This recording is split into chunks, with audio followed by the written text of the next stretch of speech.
maires et autres élus locaux l'attendaient avec impatience. Ce jeudi, l'ancien ministre de la Ville Jean-Louis Borloo a remis au gouvernement son rapport sur les banlieues françaises, que le Parisien a pu consulter. Mandaté à l'automne par Emmanuel Macron, l'ex-patron de l'Audi s'était depuis fait très discret. Depuis plus de 6 mois, il a en effet travaillé sur les pistes énoncées par le président, et a élaboré 19 programmes en vue d'une ambitieuse réconciliation nationale. Après lecture et analyse, le chef de l'État dévoilera donc courant mai son plan de mobilisation, en fonction du rapport mais également des propositions issues des 10 groupes de travail nationaux et les concertations organisées par les préfets avec les acteurs de terrain. L'heure n'est plus au rapport d'experts, l'heure est à l'action, prévient dans l'introduction du document Jean-Louis Borloo, soucieux de détailler des mesures très concrètes, et parfois assez originales. Tour d'horizon des plus marquantes, une académie des leaders. Le rapport souhaite la création d'une nouvelle grande école, pour arrêter de passer à côté des talents de notre jeunesse et notamment des quartiers populaires, accessibles sur concours.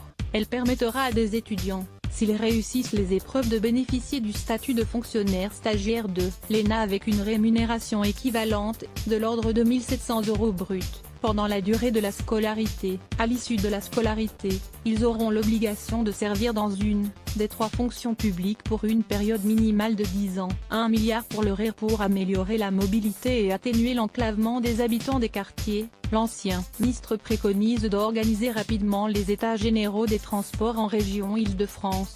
Il souhaite notamment injecter 1 milliard d'euros dans le fonctionnement du RER.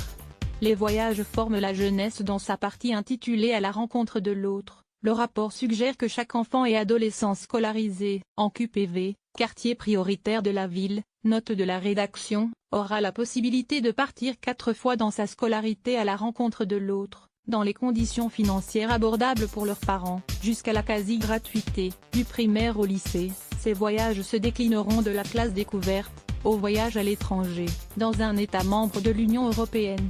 Des maisons Marianne pour les femmes qui s'impliquent, élèves ou étudiantes, mères ou grand-mères, salariés ou sans emploi. Les femmes tiennent une place primordiale dans la vie sociale des quartiers populaires. Ce sont les nouveaux visages de Marianne, assure encore Jean-Louis Borloo, qui suggère de les protéger dans ce rôle en créant 216 maisons Marianne, en bas des immeubles, et leur allouer un budget de fonctionnement de 10 000 € par an. Globalement, créer 6 000 nouveaux postes d'adultes relais, dont 4 500 pourvus par des femmes, et au passage, renforcer l'aide au permis de conduire dans les parcours d'insertion. Encourager la coproduction de sécurité. Le constat est clair, certaines bandes se servent en effet de certains quartiers comme base arrière. Les marchands de sommeil prospèrent. Une petite délinquance par intimidation se développe parfois. Par ailleurs, dans ces quartiers, l'exercice de sécurité publique est plus complexe et demande des moyens spécifiques, en plus d'un renfort de la police, notamment de proximité. Le rapport suggère le déploiement de 500 correspondants de nuit supplémentaires sur des postes d'adultes relais, pour contribuer en lien avec la police municipale à une politique de tranquillité publique ou pour venir structurer les initiatives associatives. Ce programme comprend aussi la formation de 200 femmes relais, des coachs d'insertion. Le sport est selon le rapport une des clés de l'apprentissage de la motivation,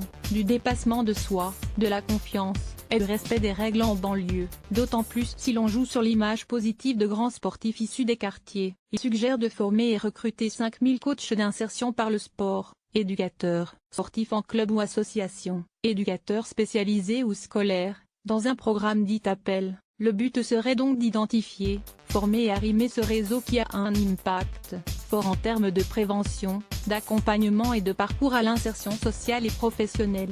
200 campus numériques. Le numérique doit s'enraciner dans les quartiers avides de réussite, selon le rapport, qui préconise la création de 200 campus numériques.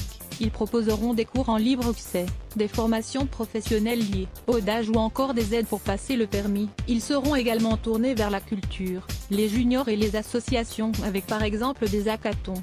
Une armée de la République solidaire, considérant que les 35 000 professionnels de l'action sociale dans les quartiers prioritaires sont des héros de la République, une richesse extraordinaire pour la nation. Le rapport suggère d'abord de porter un message de reconnaissance et mettre en œuvre le passage à la catégorie A qui a été décidé pour les fonctionnaires. Ensuite, créer une prime de convergence ville, PCV, pour les professionnels de l'action sociale, et engager un choc de simplification sur les pratiques du secteur. Il faut notamment supprimer la mécanique du financement au projet pour permettre aux acteurs sociaux, le centre social, le club de prévention, le centre de santé, de consacrer leur énergie à leur métier. Gatignon sur la plan Borloo, ce plan peut globalement changer les choses des clubs petit-déj pour répondre aux défis éducatifs des quartiers. Le rapport propose de créer des cités éducatives. Le but, intégrer de dimensions sociales et culturelles au système éducatif et scolaire. Il veut doter de moyens financiers supplémentaires les villes en QPV,